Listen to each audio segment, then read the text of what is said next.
Thomas and Fergus the traction engine are friends. Fergus is the pride of the cement works. Fergus knows all the rules and obeys them. One day, Sir Topham Hatt brought devious Diesel to the cement works.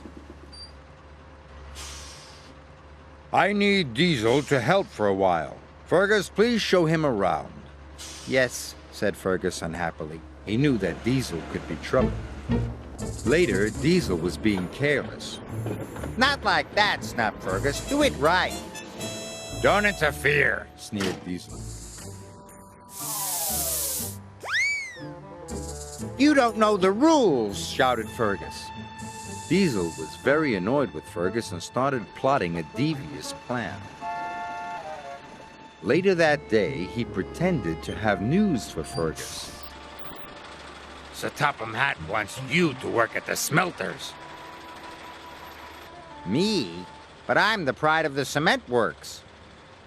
Not anymore. Sir Topham Hatt says I'm better than you, so I'm going to stay here. It's not fair. I love working here. But he knew that really useful engines have to do as they are told.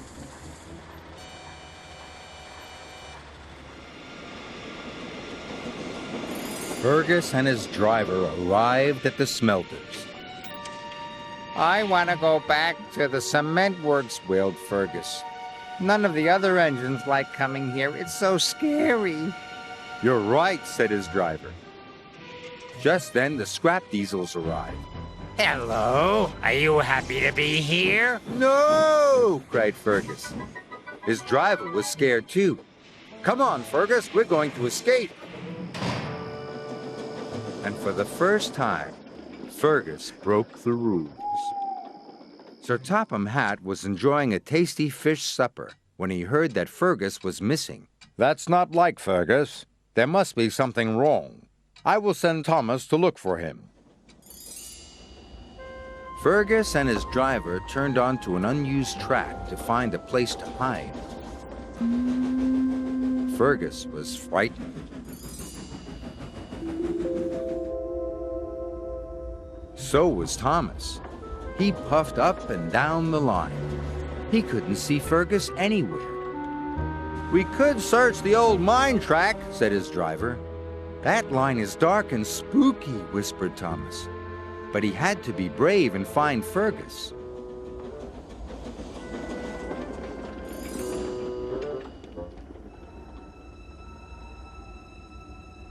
Fergus was on a siding. His fire had gone out. Then he heard a sound. It's an engine, he cried. Fergus, whistled Thomas. Whatever are you doing out here? Hiding. Don't want to work at the smelters. Sir Topham Hatt is going to be cross with me. He's not, cried Thomas. He's worried about you. Really? Of course, puffed Thomas. Fergus felt better. Thomas pulled Fergus all the way to the smelter's yard, where he knew Sir Topham Hatt was waiting.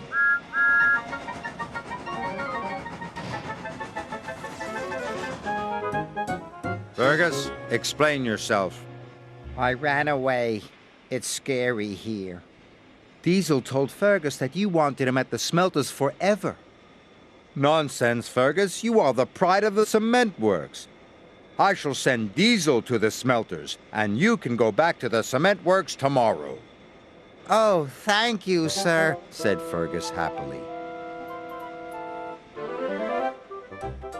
Fergus knew he had a good friend in Thomas, and he was still the pride of the cement works.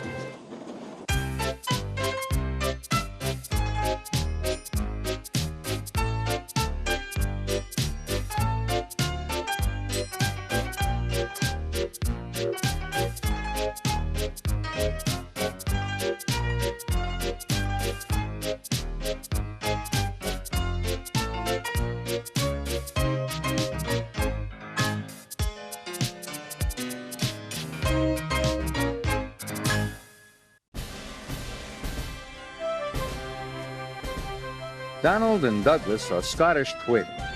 They enjoy working on Sir Topham Hatt's rail.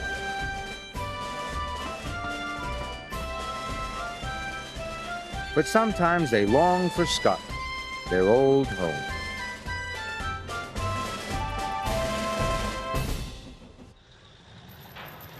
One day, Sir Topham Hatt called them to the docks.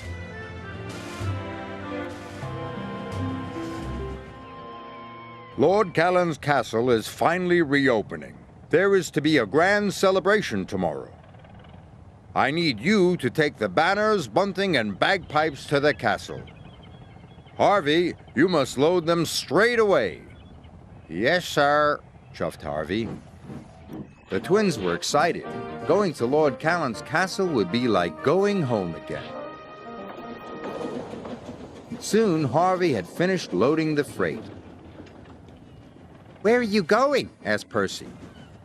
"Lord Callan's castle," Donald proudly announced. "By Castle Lock."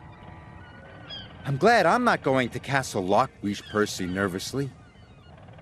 "Scared the monster might get you," teased Douglas. "He might," said Donald. "There's no monster." "There is too." "There is not." "Is too." "Is not." "Is too."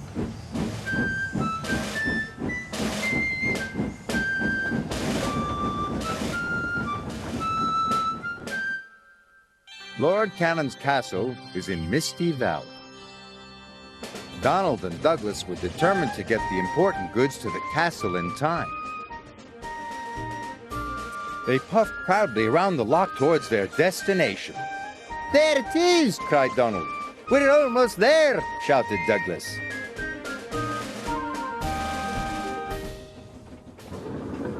But there was trouble ahead.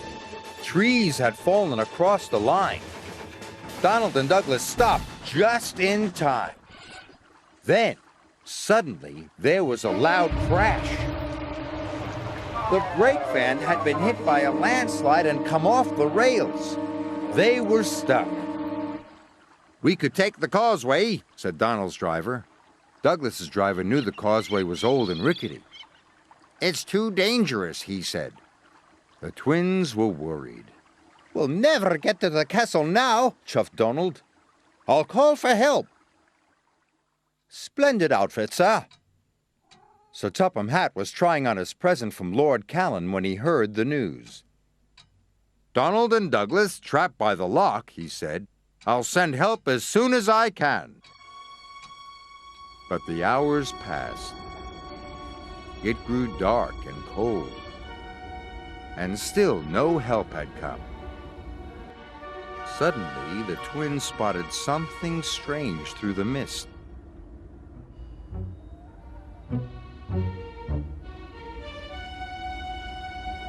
"What's that?" called Donald. "Is it the monster?" cried Douglas.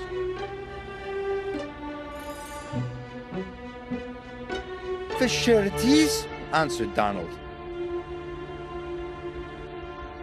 "It's not a monster, it's us." It was Harvey and the breakdown crane. Donald and Douglas were relieved. By morning, the lines were clear. Donald and Douglas hurried off to the castle.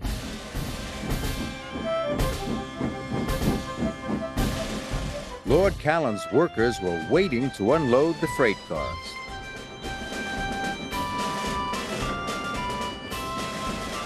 Soon, the castle was decorated. The grand opening was a great success. Lord Callan was pleased. "A splendid pair of engines!" "And very useful," added Sir Topham Hatt. "Oh, hey!" agreed the twins.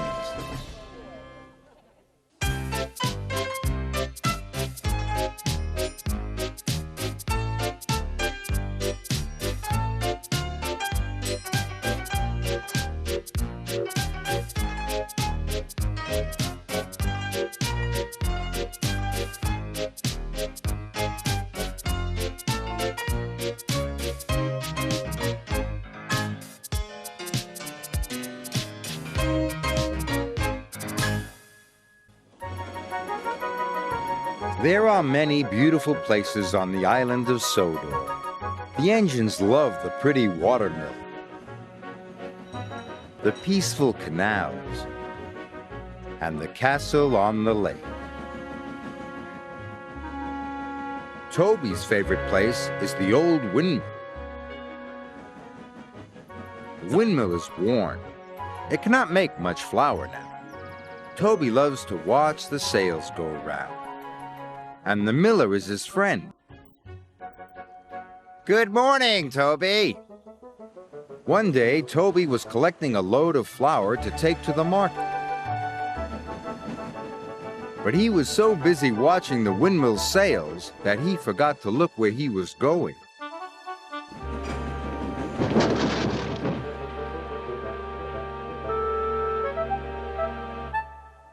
All the flour was ruined, and the miller was upset. If I can't sell my flour, I'll have to shut down the windmill. I'm sorry, sighed Toby. Harvey arrived to put the trucks back onto the track. Toby was sad.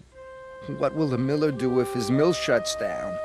It's a shame, said his driver, but we must hurry, Toby. There's a storm on the way. Toby couldn't sleep that night. It wasn't the thunder and lightning that kept him awake. He was still worrying about the miller.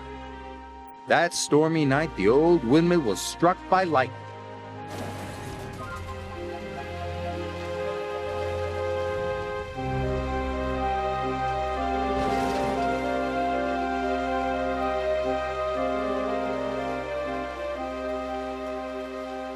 The next morning, Toby chuffed carefully along his branch line.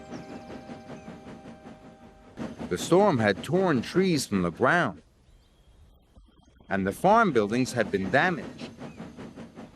Then Toby saw the most shocking sight of all. The windmill is broken, he cried.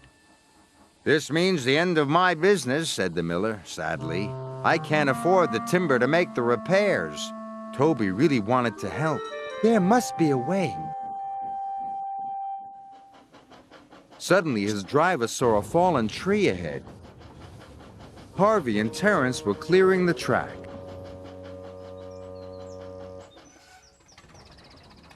Sir Topham Hatt was cross. This storm has caused confusion and delay. Remove this tree immediately. But Toby had an idea. Please, sir, the windmill has been broken. The wood from this tree can mend it and make it work again. A splendid idea, agreed Sir Topham Hatt. Toby proudly took the tree to the mill.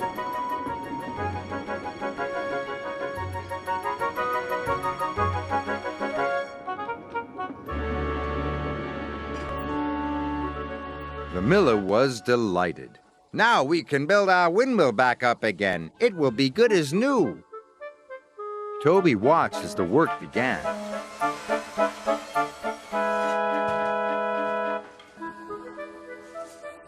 It took a long time.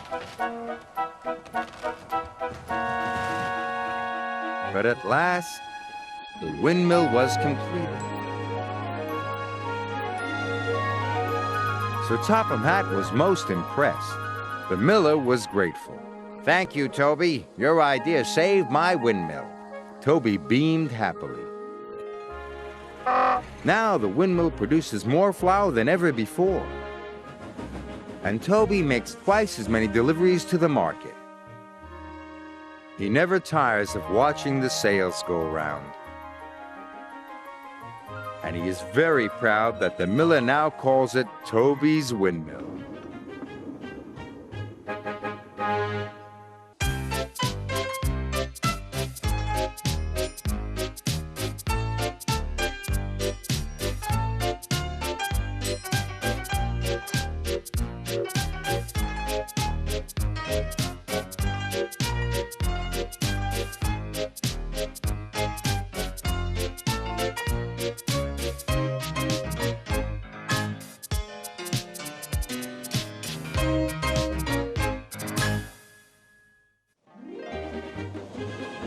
The engines on the island of Sodor were excited.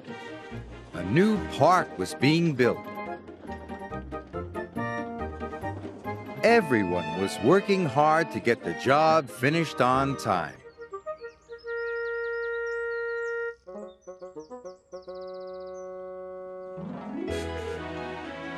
Duncan was feeling impatient. "Get a move on, slow coach," he puffed crossly to Rusty. "You're so slow, I'll finish first," Duncan boasted to Skarloey. Skarloey was cross. A little later, he met Rusty at the new park station. "Duncan thinks he's fast," Skarloey steamed, "but he's just a bossy boiler." "Better safe than fast," Rusty agreed. Duncan drew into the station. He was all puffed up and pleased with himself. "I finished first," he wheezed proudly. "In that case," said Sir Topham Hatt, "I've got another job for you. You're to collect the elephant on the sidings and take it to the park." "Yes, sir," chuffed Duncan. "This elephant is very important. You must be very careful."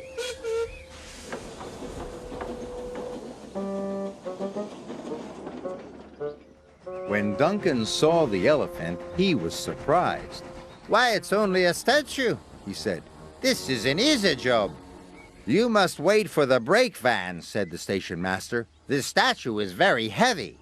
"Nonsense," huffed Duncan to his driver. "I've pushed heavier loads than this plenty of times." "Let's go, Duncan," said his driver. "But we must be careful." So they left, but without the brake van. But Duncan wasn't careful. He was impatient.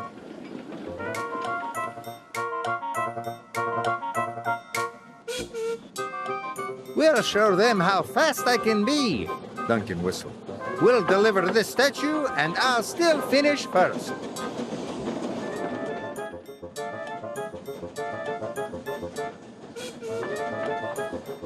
Duncan started to speed up. Soon, Duncan was going as fast as his wheels could carry. His driver was starting to worry, so he tried to brake. But Duncan was out of control. He was scared. He had never gone this fast. People waved, and cars tooted as Duncan sped by. Suddenly, a tractor trundled across Duncan's line. "Look out!" shouted his driver.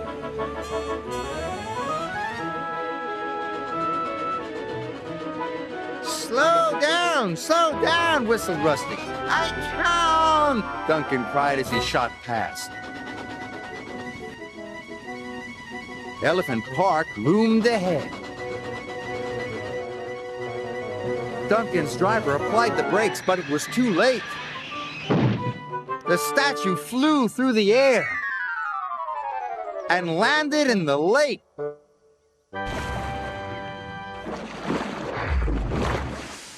Luckily, nobody was hurt. In no time, Sir Topham Hatt arrived. He was cross. "I told you to be careful. You should have waited for the brake van," he said sternly. "I'm sorry, sir," mumbled Duncan.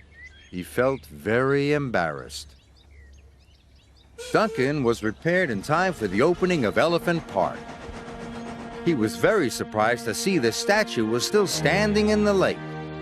"Everyone loves the elephant in the lake," said Lady Hatt. "Even if it was a mistake," added Sir Topham Hatt. "Hooray for Duncan's mistake!" cheered the engines. Duncan blushed and went a deep shade of red.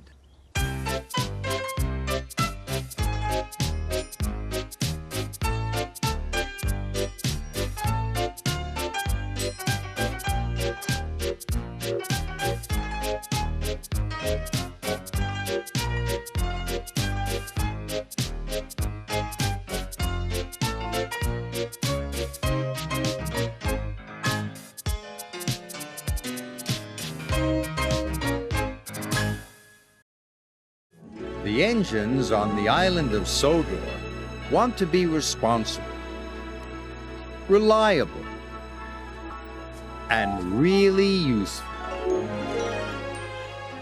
They are happiest when Sir Topham Hatt gives them important work to do. James thinks his work is very important indeed. He is proud of his shiny red paint and likes to look clean and smart. One day, Percy puffed to the washdown. "My whistle's clogged." He tried to blow hard to clean it out, but instead blew mud all over Gordon. Silly! Huffed Gordon. Percy was trying not to laugh. "Keep your dirt away from me. I'm collecting the mayor today." I should do that. "Really?" chuckled James. "You'd need a washdown first." Paw, snorted Gordon. James just laughed. Soon, James had collected the mayor and puffed proudly away. "Just look at me, Gordon!" show off. grunted Gordon. Sir Topham Hatt came to the sheds. "I need an engine to collect the Queen of Sodor." "Who's the Queen of Sodor?" "A leaky old barge," replied Sir Topham Hatt. "She needs to go to the workshops. It's dirty work, I'm afraid." Just then, James shunted into the sheds. This gave Gordon an idea. Is collecting the Queen of Sodor important work too? "Very important work. Do I have a volunteer?" "Very important work," exclaimed James. "I'll do it." "Then it's settled. She's waiting at the canal." "Thank you, sir," said James. Gordon was delighted his plan was working. "I'm here to collect the Queen of Sodor," announced James. "There she is," the odd manager said. James was furious. "That slimy old tub? Gordon tricked me. He wants me to get dirty. I'll show him.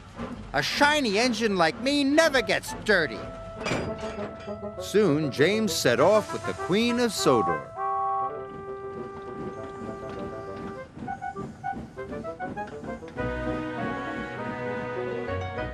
It was a long journey to the workshops. "Shiny and clean," puffed James. Then there was trouble. The tall funnel of the old barge crashed through a pipe. James was sure he'd get covered in sludge. But he didn't. "Shiny and clean," he declared again. The workmen soon cleared the mess, and then James was on his way.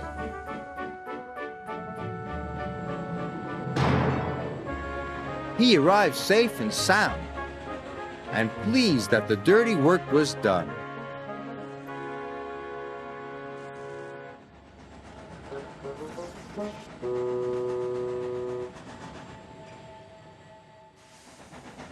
When James returned to the sheds, he was very proud of himself.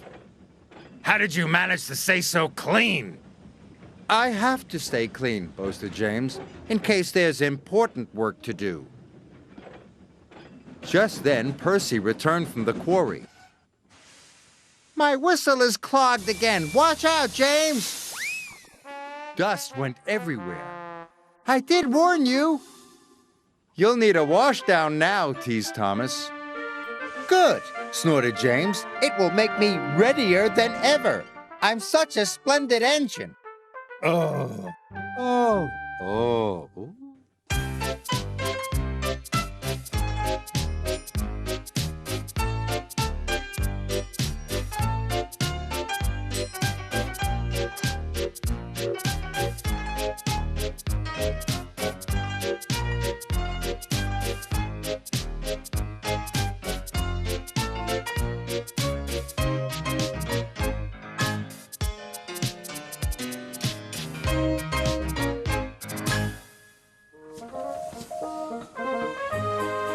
Oliver and Duck are great Western engines. They deliver goods and passengers when the roads are closed by deep snow. But Oliver thinks snow is messy and cold. "I'm a great Western engine," he chuffed one day. "I shouldn't have to shiver." "Begging your pardon, Mr. Oliver," said Toad, "but I think snow is splendid." Later, Oliver saw some children building a giant snowman for their winter festival. Each time Oliver passed by, the snowman grew bigger.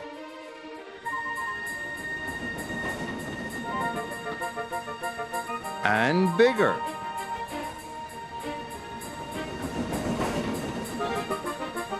And bigger. And bigger. Just an observation, Mr. Oliver. Snow is magical. Oh.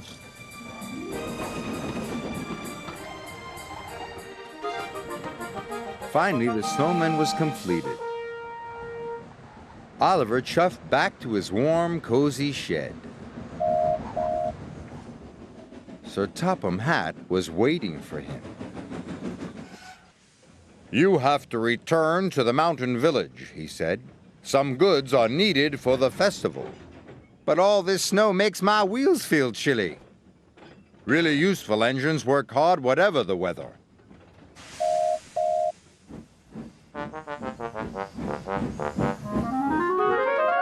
Soon Oliver was loaded and on his way. The snow was cold. It had frozen the points and diverted Oliver into the station siding. "Whoa, shiver my boiler!" cried Oliver. His driver applied the brakes. Is there a problem, Mr. Oliver? "Yeah, there is!"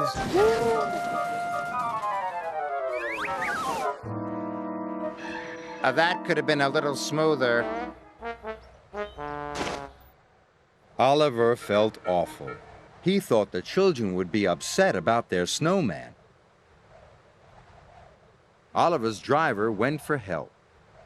Sir Topham Hatt was just leaving his office when he got the call.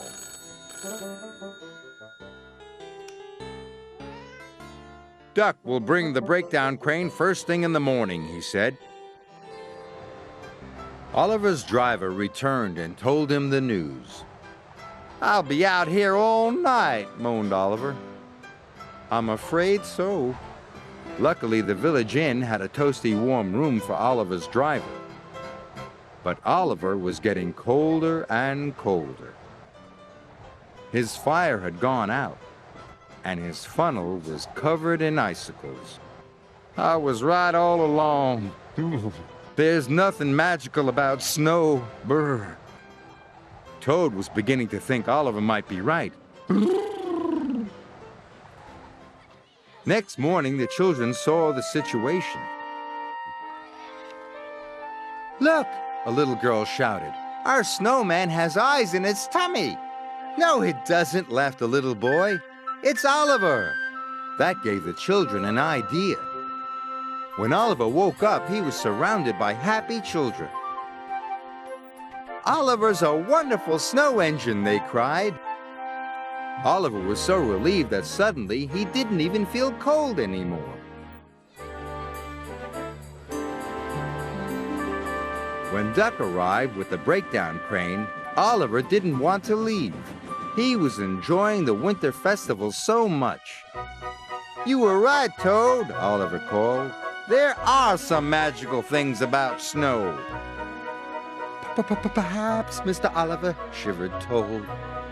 "Absolutely."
Troublesome trucks will get the engines every time. Troublesome trucks will run the engines off the line. They push them here, push them there, till they go too fast.